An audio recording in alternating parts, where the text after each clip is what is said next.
ایک حدیث میں نبی علیہ السلام نے کہا، فرمایا کہ اگر تم چاہو میں تمہیں بتا دوں کہ اللہ جل جلالہ قیامت کے دن ایمان والوں سے پہلے پہل کیا ارشاد فرمائیں گے۔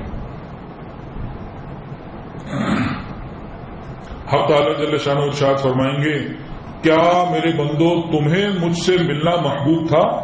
کیا اس ملاقات کے تم منتظر رہتے تھے؟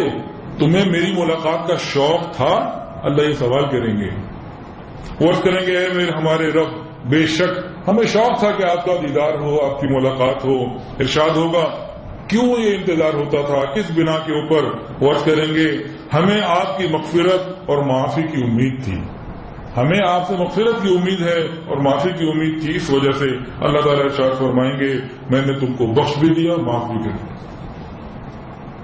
لیکن یہ کن کے لیے؟ جن کو دنیا کے اندر اللہ کی ملاقات کا شوق ہوگا۔ اور ایک حدیث کے اندر ہے جس کو 4 چیزیں مل گئیں وہ 4 چیزوں سے محروم نہیں رہا۔ جس کو دعا مل گئی وہ قبولیت دعا سے محروم نہیں رہا۔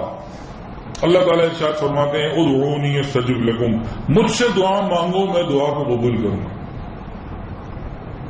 اب اللہ تعالیٰ سچ فرماتے ہیں نا، کوئی شک ہے؟ اللہ جو فرماتے ہیں حق اور سچ ہے۔ اب اس کی تفصیل سمجھ لیں، 4 باتیں ہیں قبولیت دعا کے اندر۔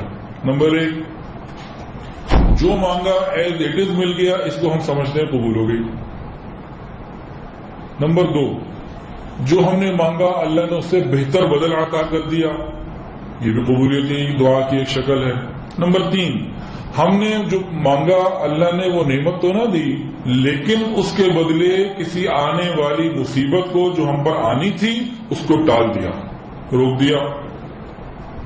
جیسے ہم چلتے چلتے ایک دم کہتے ہیں نا اچانک حادثے سے بچ گئے، بس بال جو ہے نا ایکسیڈنٹ سے بچ گئے۔ ہو سکتا ہے کوئی مانگی کی دعا ہو جس نے بال بچا لیا۔ اور چوتھی کیفیت تو بہت ہی پیاری ہے کہ قیامت کے دن پروردگار عالم اپنے بندے کو کھڑا کر کے کہیں گے، یاد رکھیں ہم جتنی دعائیں مانگتے ہیں آپ سمجھے ہر دعا ایک اپلیکیشن کی مانند ہے اور فائل میں لگتی جا رہی ہے۔